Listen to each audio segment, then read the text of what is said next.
Hey, yo, what's going on, y'all? What's going on? What's happening? Hold on a second, man. Hold on. We're just trying to, get a few things here to, kind of catch up with what's going on and what's going down. We got a special edition of of a live thing, but I gotta add my guy in for this man because I just saw his post. Yeah, Hey man, I know we don't necessarily serve food on the boxing source, but this is a special edition. This is the meat edition. yeah. Oh yeah. Oh yeah. Oh yeah. Oh yeah. We got some good stuff today, man. Oh man. Oh yeah. We do. Of course, we got the main courses on the plate with Jake Paul, El Gallo Dorado versus AJ Anthony Joshua coming up at the Casilla Center in December. It's going to be about 4 weeks away. Of course, we had this announcement that came down this morning. It was official. There's been hints at it for the past week and a half to see if it was going to actually go down. Initially, when I saw it, I was like, man, ain't no way, man. Ain't no way that this could happen. And then the days went by, and I was seeing a couple of posts and a couple of messages going around, social media within the boxing sphere. And it kind of gave, me more inkling that it was actually going to happen. And once I seen what was it like Eddie Hearn talking about it on Talk Sport, saying that they gave us an offer. If you're serious, they're going to give us an offer and we'll consider it. And this will make tens and tens of millions of dollars. But now that we actually see that it has been announced, the answer was yes when once it was initially asked to him at that point during that interview. So I'm like, man, here we are, here we go. My guy Matt is here with us. Your initial reaction to the announcement of Jake Paul versus Anthony Joshua? My initial reaction was, holy shit, he's really doing this. Jake Paul is the biggest gangster in boxing. Sorry, Canelo, he's taking your mantle. I used to call Canelo the biggest gangster in boxing, but Mm-hmm. now I gotta call Jake Paul the biggest gangster in boxing. Because this is a fight nobody thought he would really take. They thought he was just joking. But this Mm-hmm. guy is going to be fighting the former unified heavyweight champion of the world, still in his prime years. That's the crazy part. This is basically Jake Paul, I believe, is like the number 76 cruiserweight Yeah, versus around a that range. top 10 heavyweight. Insane. Insane mismatch. But you got to respect the bravado of Jake Paul for getting in there. They say they want him to fight a real boxer. Well, goddamn it, he's fighting a real boxer. What they gonna say now? Yeah, like they didn't refer to Little Chavez as I referred to him as Julio Cesar Chavez Jr. as a real boxer. But even with that win, he was able to be positioned in the WBA rankings in the cruiserweight division. And so now he's going from having that fight earlier this year and getting in there with Anthony Joshua in the heavyweight division, a sanctioned bout, 8 rounds, 3 minute rounds, all of that stuff. It's going to be signed off by the Florida State Athletic Commission and everything like that. It's absolutely insane to see. But hey, they're like, look, we had something for November 14th, and since that kind of like fell through for whatever reason, let's see what could be just about as big or maybe even bigger. And it looks Now, like this might sound blasphemous, but who wins? Joshua. No doubt in your mind. No doubt in my mind. Okay. Okay. You know what? And this also goes into, I think, why this fight was able to happen within this amount of time frame, because it goes in line with the plans of Joshua getting himself ready for a fight. Yeah. Now, I mean, I seen an article that was from, a few months back, in reference to Anthony Joshua and when he planned to return to the ring. And he said that he planned to get back in the ring in December. Yeah. And so, as long as he was able to go through the plan and get himself ready and get into any type of camp, then he was going to be fighting in December, regardless of who the opponent was going to be. But now, him having this fight here with Jake Paul, it's like, well, hey, you know what? I could make 20 or so $1 million when I would have just had like a one-off, maybe in the UK, or some were saying that maybe he could have been fit into that card in Riyadh, Saudi Arabia in December. But now here's something where he gets a lot more money, and Netflix is like, hey, all right, come, yeah, come on through, come on through. You know what I'm saying? So Now let me ask you a question. We saw the negative reaction when it was Jake Paul versus Tank. I'm not exactly seeing that same kind of vitriol for this matchup. To what do you attribute the difference in reaction to these two matchups? okay, one, with that fight with Tank Davis, a number of fans thought Tank Davis would have been facing another fighter Okay. outside of Jake Paul. That's one. I think the other thing was that it was an exhibition, and given the size disparity, of course, it had to be an exhibition on that front. So I think it was more about expectations for Tank Davis after his fight against Lamont Rhodes Jr. And they didn't really, like expect, or they didn't want to see something to that level of having him facing a Jake Paul, at this current juncture. So, the kind of like that initial reaction was like, no, we ain't with it, even though, there's some folks within boxing, they're like, yo, that's a lot of bread, man. So hey, Yeah. why not go ahead and get the bread? Like those within boxing fighters, you know, uh, like trainers and all of them, they're like, hey, if I had that opportunity, shoot, why not? You know what I'm Now, saying? do we feel any type of way about Joshua for taking this fight? Because obviously, if Jake Paul takes the fight, more power to him. It's a gutsy Mm-hmm. move. But for Mm-hmm. Anthony Joshua, you're fighting a novice cruiserweight, and you're a former unified heavyweight champion. This can't be good for Joshua's reputation taking this fight. It shouldn't be good for Joshua's reputation for taking this fight. You're kind of like, what is it? I would say number 4, I think, in the WBC rankings in the heavyweight division, if I'm not Yeah, mistaken. So you're like, well, you get back in the mix, or you're trying to get back in the ring, and out of all the fighters that you could have had out there, you're going up against a guy that's ranked in the cruiserweight division that's coming up. Actually, they got Joshua number 3 in the WBC rankings. So it's like, what are you doing here? Shout out to Emily though. It says that she is, so hyped up and so amped up for the fight. So you got, of course, you're gonna have a number of people that's gonna be excited for something like this, or for an event of this magnitude.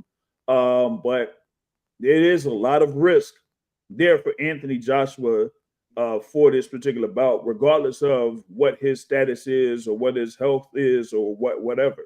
Because coming off of the bout against Daniel Dubois, he said took some time off, had an injury to recover from, and all that type of stuff. But yeah, to take something of this magnitude here at this juncture of his career, big risk.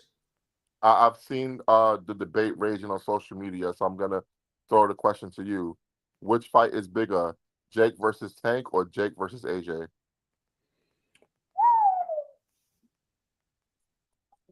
Great question. I think it's a great question. You know what? I'm gonna go and say Jake versus Joshua, and mainly because you actually get a market that's not within the U.S. with this fight. You know, if you had Jake Paul versus Tank Davis, that's pretty much like the U.S. on lock as far as like Netflix subscribers and that type of stuff. Yeah. But now you open up the opportunity to have the subscribers from the UK to tune in for this particular bout, coming up in December. Now I did see it from Timothy Taylor, says the Las Vegas gambling odds for this fight will speak volumes. Well, Joshua opened as a minus 1450 favorite. Jake Paul is a plus 800 underdog. And we only got 4 weeks, so if folks Yeah. are trying to get some money, then y'all have to put in something right now and see if there's going to be an upset of any sort or whatever it is. I think our guy Ezra, said something about the fight. Said that, man, this if Jake Paul beats Anthony Joshua, it wouldn't be the biggest upset in boxing. It would be the biggest upset in Did sports. he really steal my line? I think he Wow. did. I think he did. I think he copied your whole fucking flow, Wow. word for Wow. word, bar for bar. Wow. Interesting. But I agree though. This will be the biggest upset in the history of sports. There's no reason why Jake Paul should be able to beat Anthony Joshua. It's not like Joshua is 60 years old. Joshua's still in his 30s. Joshua is And only a couple years removed from being a unified heavyweight champion. He's still a top 10 heavyweight in the world. We saw what he did to Francis Ngannou. Damn near sent did Francis you Ngannou to round? the upper room. Oh yeah. There's no reason why Jake Paul should have a chance against him. But yet and still Jake Paul is taking this fight. I'm flabbergasted by this. Do you think that he's more with Jake Paul? He's more about putting up big events than like pursuing, maybe for example, the cruiserweight title or something like that. Like you had Zerto, or was it Zerto that was on the card, his last Yeah. card? That is a unified champion. But I guess with Jake Paul, you seen how he kind of like moved during this year. Like he wanted to fight with Canelo Alvarez, didn't quite get that. He was able to at the time get a deal done through an exhibition with Tank Davis. And now here he is locked in with a fight with one of the other more popular fighters in the sport of boxing. And this is stemming off of what he did last year against Mike Tyson. So is it more about him putting up the big events, or is it to the extent of, okay, I'm doing this, but I still want to pursue being a world champion in Yeah, but boxing? here's the thing. Who gives a shit about belts if you're gonna beat Anthony Joshua? Like, to me, uh, belts only matter to a certain point. When you have an event like this, when you have a matchup like this, belt doesn't matter. If Jake Paul, first of all, if Jake Paul beats Anthony Joshua, he's the fighter of the year. Okay, sorry, Terrence Crawford. Jake Paul will be the fighter of the year Oh, without question. because there's no reason why he should beat him. No reason why he should beat him. So I think that matters more than any belt. Yeah, I think we'll think about it. He would have even with the status that he was in, he would have a win over Mike Tyson, and he would have a win over Anthony Joshua within a 13-month span. Who would And have a ever win over thought? Chavez Jr., Yeah, and a win over son of a Chavez. legend.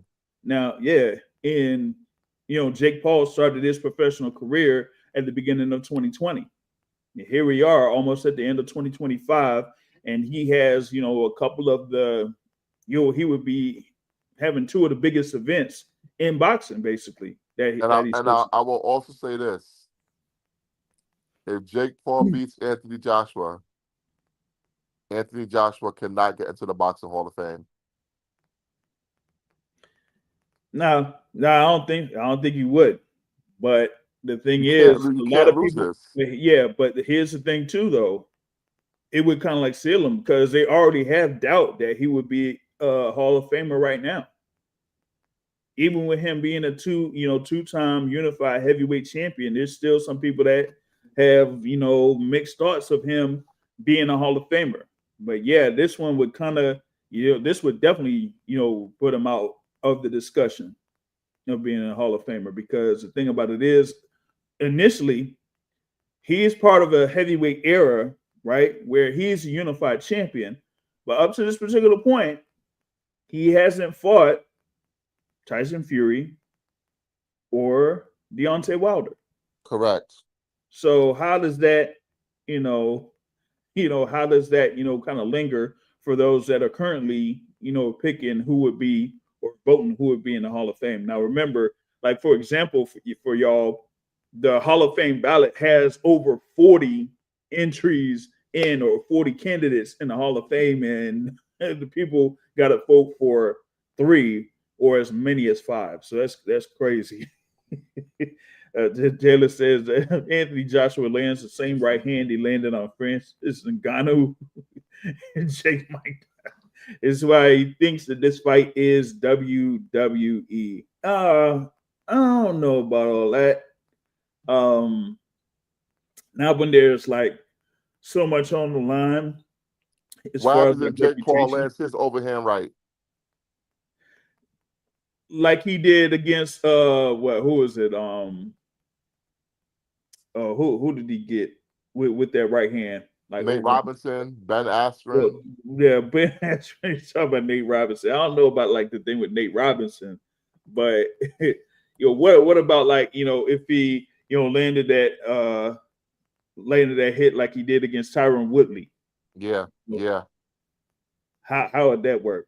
When some people just talk about, hey, maybe they do question Anthony Joshua's chin or whatever it is. So Yeah, but they question his chin against boxers. yeah, that's the thing about it. You know, they say Jake Paul really doesn't have it, but we had, of course, our earlier conversation with Unified Championship Daisy Green, and she, shared her thoughts about it. But she said, "Hey, as a fighter, you got to be a little bit crazy in order to take your big fights of this magnitude, and that's Yeah. exactly what Jake Paul is doing right here." Now, like, what do you think about the, as they say, the rumors with Jake Paul and like him being in camp when he was initially preparing for Tank Davis? Do you think that None of that has something? matters. Okay, None of that matters. He's fighting Anthony Joshua. yeah. None of that matters. See, and that's why I was saying, like, I feel like this is an even bigger fight than fighting Tank Davis to me, man. And just and I mean, you was out there for the press conference that they had in New York City, right? And for me, looking at that and how the atmosphere was for that and everything, and I was like, man, this initially seemed like it was subdued. You know what I Yeah. mean? So I was like, well, if they ain't really kind of, feeling the fight, then why would, the fans be, feeling the fight? Now, here coming up on Friday, when they do have a press conference here in Miami, Florida, then, we're going to see like how, folks kind of like receive this, particularly since it's going to be within 4 weeks or so. From It's the too fight bad they're actually not gonna have taking another place. press conference in New York. Yeah, I'm not. I don't know, man. Now if they had it in New York, I think it would be a whole lot different as far as like the fan reception and that type of stuff. So Yeah, yeah. we'll see. But with it, having them to rebook the venue, book it for that particular date, having that date open and things like that. Like I see them, getting a good reception off of this. Now I don't know about the tickets. Now I don't know if they're gonna have the tickets be the same price because goodness, like those 4 seats, man. And that was for, remember, the headliner was an exhibition there, and that was like what, 5,500 or something like that for like ringside. This will be cheaper. Yeah, yeah, So they only got basically a month to sell tickets. yeah. That's the thing about it. Typically Taylor asks, what heavyweights can Jake Paul spar that won't embarrass him in the gym? Well, first of all, none of them should embarrass him in the gym. He paying you to do a job. Right. Send their ass home. They try to get fly with you. But how could he simulate Anthony Joshua? Maybe he could spar with a robot, a big stiff idiot. I don't know, man. We'll see. I just don't know, man. Let's see, cause see, man, I was just looking at the thing there. They had the pre-sale, like the pre-sales coming up, so I gotta, look that up. But with that, of course, they had the whole thing with the fight card that was scheduled for November 14th. Do you think that all of the fights that were on the undercard will be moved to this one? No, I don't think Gary Antoine's moving there.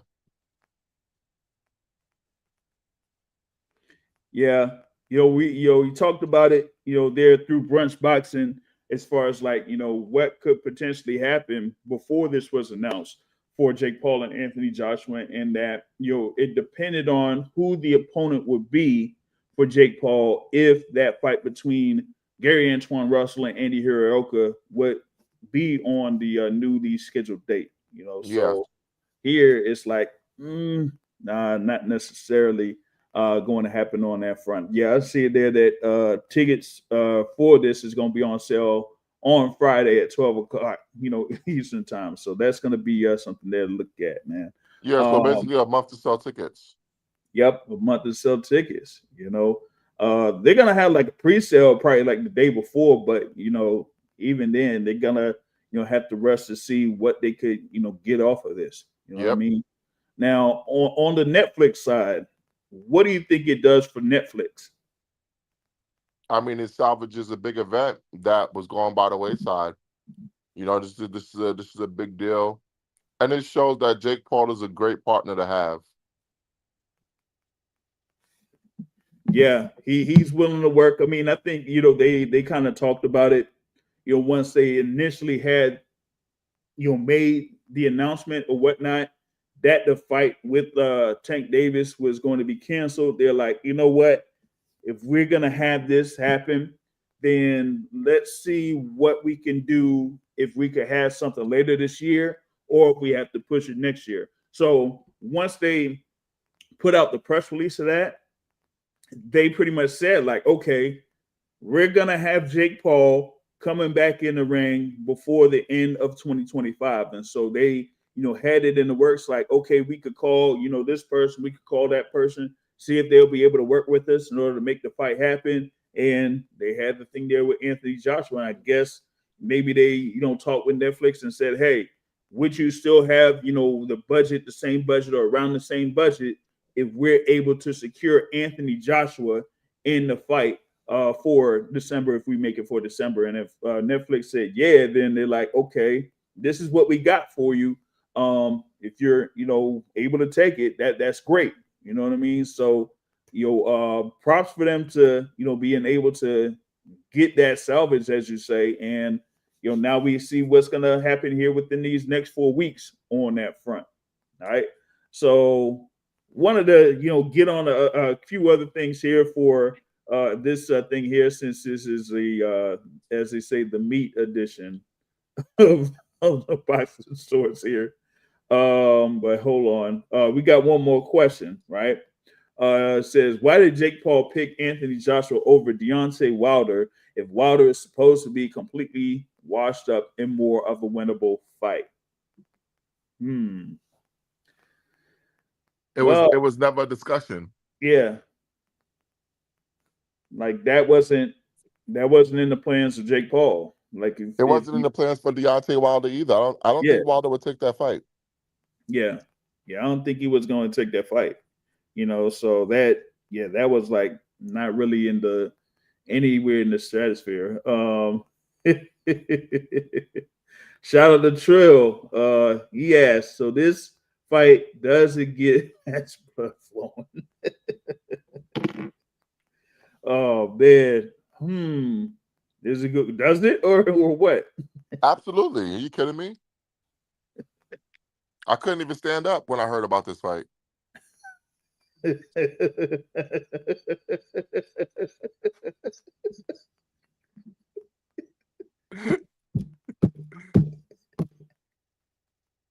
Oh shit. Hey, all right. We gotta continue on here with the as they say the meat discussion. Was recently announced by the World Boxing Organization that Alexander Usyk decided to relinquish the WBO heavyweight championship, and you could officially say that he is not the undisputed champion Yeah. there. And that pretty much makes Fabio Wardley the new WBO heavyweight champion. Well Um, deserved, by the way. okay, okay. Um, what do you think of the decision by Alexander Usyk, and what does this mean for Fabio Wardley?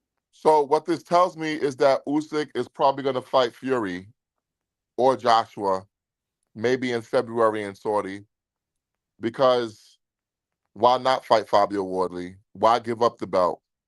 You know, according to BoxRec, Usyk and Wardley are the number one and two heavyweights in the world. Why not take on that challenge, Alexander Usyk? So to me, it just signals that maybe the powers that be, aka Turkey Al Sheikh, said, "Hey, listen, I want you to do this fight, and we're going to do this fight in February or something like that for Riyadh season." And I guess that's what Alexander Usyk is going to be doing instead of fighting Fabio Wardley. Yeah, I mean, I didn't think like Alexander Usyk was really up for fighting Fabio Wardley or for fighting Joseph Parker. I mean, you go back to the whole initial thing with Alexander Usyk in the WBO announcing who would be his mandatory challenger, and that was at the time Joseph Parker, who was the WBO interim champion. And Usyk puts in the request there saying that he's injured, and so the WBO gave him a medical exemption. And after that was done, there was a video out of Alexander Usyk just doing some dance moves here and there, right? But fast forward to the fight with Parker and Fabio Wardley. Wardley gets a stoppage, becomes a new WBO interim champion, and here we are weeks later, and we get the announcement that Alexander Usyk is not going to hold that WBO title much longer. I'm like, well, hey, he's done what he's done. He's become undisputed champion. He's beaten a number of the top guys already. So what's it to him to continue to hold any belt, much less WBO belt or whatever it is? And if he goes to fight Tyson Fury, then there'll be more money for him or whatnot. So I mean, maybe Fury might have said, hey, maybe I could be like still the undisputed champion if I was able to defeat Usyk. But hey, with it, all it says is the WBO wouldn't necessarily be involved with Alexander Usyk's next fight. Now, Let me ask you a question. okay, Does Turkey Al Sheikh have an issue with the WBO? hmm, I'm asking you because I don't know if you remember, but when the WBO had first ordered Usyk versus Joseph Parker, remember Turkey Al Sheikh tweeted, "Oh, I'm not interested in this fight." I thought that was really weird. yeah, I thought that was interesting there. But Turkey Al Sheikh has had his comments, so to speak, when it comes to a number of these sanctioning bodies. We've seen it with the World Boxing Council. Now we see it here with the World Boxing Organization. Yeah. And it's kind of interesting given that Turkey Al Sheikh had been involved with having all of those people in there with the fight that happened between Canelo Alvarez and Terrence Crawford. You know, so now it's more of like, hey, is Turkey saying, hey, you know what? We don't necessarily need you involved in this particular instance with Alexander Usyk when he has his next fight. You feel me? But guy from Ring Walk Boxing Podcast is in here. Shout out to Brunch Boxing and the Boxing Source there. So, That's my guy Eugene. What's good, yep, Eugene? yep, brother Eugene in the building. So, if you have that for the side of Alexander Usyk, then what could potentially be out there for Fabio Wardley? That's a great fucking question, man. I would have thought maybe a Parker rematch, but with Parker tested positive for cocaine reportedly, that throws that out the window. Mm-hmm. Mulder Satama seems to be going a different route. Maybe Philip Hergovich, but does that do anything for anyone? I would like to see Fabio Wardley versus Daniel Dubois. I Now let's would, get it done yeah, right away. yeah, yeah, that would be it. At the time when Fabio Wardley, defeated Joseph Parker, I was talking about potential matchups for him, and even though it might seem good at the time because both of them have around like 20 or so fights, or probably 16 to 20 fights. A fight with Fabio Wardley and Moses Atama, I don't think they're going to do that right now. So as you say, you're going down the line. You got Philip Hergovich there. You got Daniel Dubois. That's a top contender. You got Zalay Zhang. That's also a top contender out there that could potentially face Fabio Wardley. I don't know. Maybe it could be a Zalay Zhang or whatever it is, but it Maybe. does kind of like make it real hard or tough to pinpoint who could be a potential opponent there for Fabio Wardley next. Yeah, I agree. I'm trying to figure out where he's at in the spot that he's in because he is a champion, so he has a belt. But are people gonna believe that he could command enough money to bring in a marquee opponent? And how many marquee opponents are there left at heavyweight anyway? Right. Heavyweight is a bit of it's the doldrums right now when it comes to marquee names. You have good Mhm. fighters, but nobody that sticks out as like a real sexy name.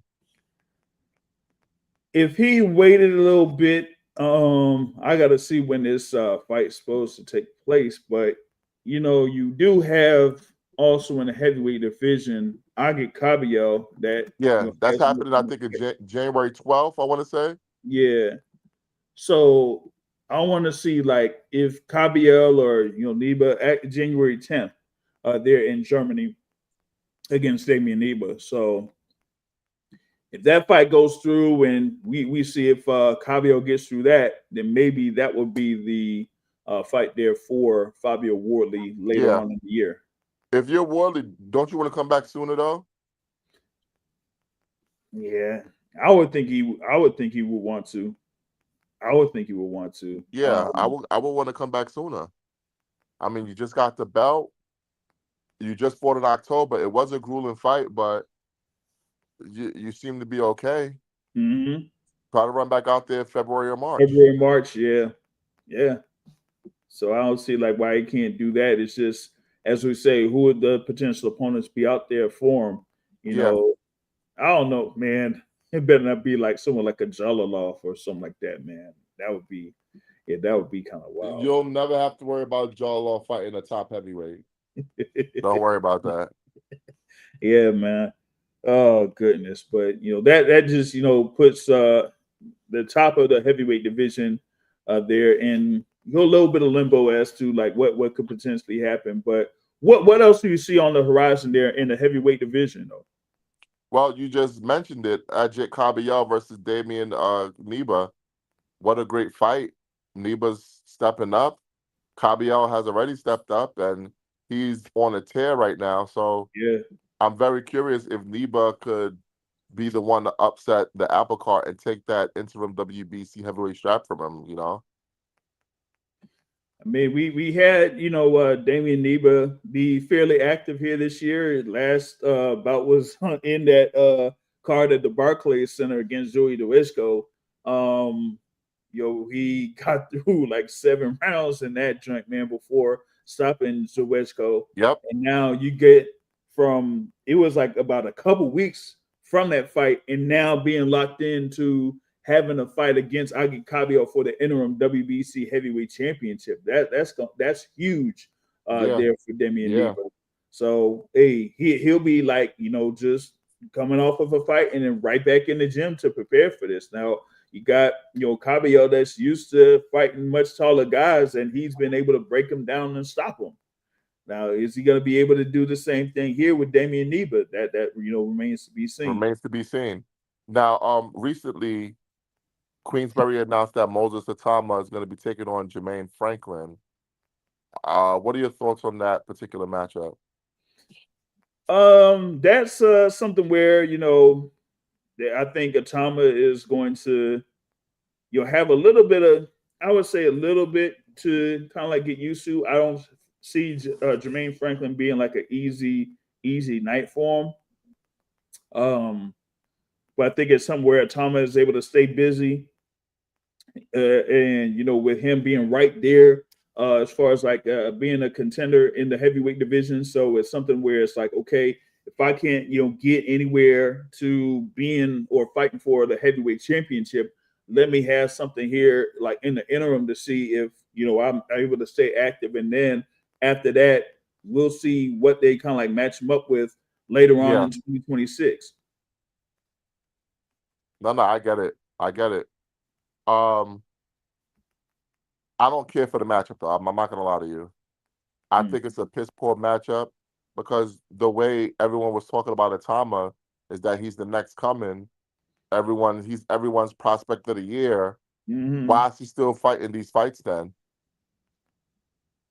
Yeah, that's why I mentioned a potential matchup between him and Fabio Wardley. Like I would rather like see something like that than to see him kind of like go through a fighter that maybe isn't what top 35 or top 40 within the heavyweight division. So I would see it as like, as they say, a stay busy fight, and something where Jermaine Franklin will be like a considerable underdog in that fight, but it's As he something should to be. where, yeah, and it's something to where they're featuring Fabio Wardley, and I guess to kind of like build him up as far as like having a following or whatever it is before he gets to those bigger matchups there in the heavyweight division. Shout out to someone else here, checking in. He says, "How do you feel about Fabio Wardley versus Philip Hergovich?" Pure Mm, destruction. yeah. I like the fight though. Shout out to someone else. Make sure y'all check out his podcast on all streaming platforms. Yep. I mean that'd be a good, heavyweight scrap for as long as it lasts, at least for me. Yeah. Um Hergovich still, has to work a little bit on the defensive side of things. So I would lean towards Fabio Wardley getting the win there if that ends up happening. You feel me? What else could potentially go down in the heavyweight division? Because like you said, I mean, after what I would say, maybe this year it might be like a good little gap before we get something that's Yeah. going on. I mean, we did at least have, as they say, a squash match that happened on Saturday over in Mexico involving Richard Torres Jr. So, Yo. What was up with that guy? hey, listen, man. So, yeah, we was watching it live, and I was in a live chat, man, and I saw that man step in the ring. I'm like, this dude in here stepping in the ring looking like Kurgan from WWE. Yeah. Bro, when he got hit in the nose and quit, it reminded me of the Italian girl from the Olympics when Amani Khalif punched her in the face Yeah. and then she quit and started crying. I was like, man, what is going on here, man? He got hit with a couple of uppercuts, and he said, you know what? I'm good. I got paid. I'm gonna get my check. I'm good. Let me walk over to the corner right here and say, hey, I'm not okay. I can't do anything with my nose. let's go ahead and wrap this fight up, bro. Let's wrap this fight up. So, hey, you got Richard Torres there, making some moves there in the heavyweight division. Man, his win over Guido Vianello is kind of aging pretty well, man. Because you saw what Guido did in his last fight. So, hey, I think Richard Torres could be in position to maybe get higher in those matchups there within the heavyweight division. Now, what if we had something with Top Rank getting back in full force with the deal and whatnot, and having Richard Torres Jr. against Jared Anderson on Top Rank? Yeah. Did you Now, hear that Sonny Conto got shot by the cops and arrested? nah. Yeah, apparently he tried to take a cop's gun off of him Oh, and got good. shot for his troubles. Hey, I don't know, man. I was gonna say, play stupid games, win stupid prizes, or something. I don't know what the context of that is. So, man, I don't know, what the situation is that led to that point. But, geez, Sonny, like that's wild, man. That's absolutely wild, Yeah, yo. he got to chill, man. Yeah, that's insane, man. That's insane. Man, what else we got, man? Hey, we don't have any. Damn, we don't have no heavyweight fights on that joint for November 22nd. No, no, people Oh, don't respect the heavyweights no more, man. But I do. I man, do. But I'm that glad we did this, man. We yeah, had to yeah, talk the heavyweights, man. yeah. We need to give the heavyweights love and shout out to you were the producer here in the building, man. To chop it up and everything like that. Oh my God. He says Matt has better quality as a guest than on his own show. Hey, here's the thing. My show is early in the morning when there's sunlight. There's no sunlight right now, so I don't have the hologram effect. That's what I tried to tell them. I tried to tell it was the sunlight. Oh man, yeah, yeah. So that's how we kind of we try to do things here. As I usually do it. I don't do those like morning shows or that type of thing. I'll be like the night owl and stuff like that. That's why a number of the shows that I have they're after 7 p.m. Eastern time and stuff like Yeah. that. So that's how I kind of like do it that way. You feel me? But yeah, we had to give the heavyweights some love out here, man. As they say, man, we gotta what I say, give praise to the meat or whatever it is. Oh man. Oh goodness, yo. But yeah, that's what I got here so far, man. I got not sure if I'll be on live tomorrow. Of course, Coach Ronnie Shields is in Riyadh, Saudi Arabia, there with Vito Milnicki Jr. So we have a show. Then I'll just let y'all know when and but the midweek report is going to be on the schedule. It's still got like a lot of content to post and to share because I had like how many interviews here so far? Let's see, Mike Fox, Makai Phillips, Lamont Rhodes Jr. and Shadeja Green pretty much within like 2 days. So I gotta Yeah. share all of that content here, of course, and also reshare content from fighters like Francois Scarborough Jr. You know what I mean? And also like Jakeem Hutchinson, who's gonna be in action at the Jeter Promotions card over here. We got like Maximus Garland that got a fight that's over in Philadelphia. Francois Scarborough is going to be on Pro Box on Friday. So it's like, yeah. Now Uh, I see my guy Tokers want to talk about Labano show shy. Showtime. So he comes back Valentine's Day in Germany. Valentine's Day in Germany. Labano is coming back. Mm. No Oh, opponent yet. It's still TBA, but he's yeah. coming back Valentine's Day in Germany. Word. Yeah, I mean, we got the whole thing with the heavyweights and stuff like that. I would touch on a couple rumors here and there, but I have to wait on that because I would say that I have to wait until after Saturday because there's a couple of little hints of maybe a key matchup that could happen within the lightweight or super lightweight, actually the super lightweight division. But I have to see if they're any closer to making that happen. Yeah. Uh, my guy Trill says, "Got to get Ezra to say that name on Saturday. See how that works." Yeah, but that's the show here, man. Oh my god. Yeah, well, hey, Talker, be sure to mention that on the next Brunch Boxing show on Saturday and see if Ezra can say both of those names. Hey, I'm about to post that on the Brunch Boxing timeline. Yeah, see if he's able to. Well, it'll give him a little bit of practice to see if he'll be able to properly pronounce it. Yeah. You feel me? But yeah, that's why I got here tonight, man. Like I said, I'll see if I'll be on tomorrow. But definitely gonna be on for the midweek report and things like that. And big thanks for brother Matt from Brunch Boxing here to give us the update on the meet. All right. So with that being said, I'm checking out, y'all. Peace out, yo. Peace.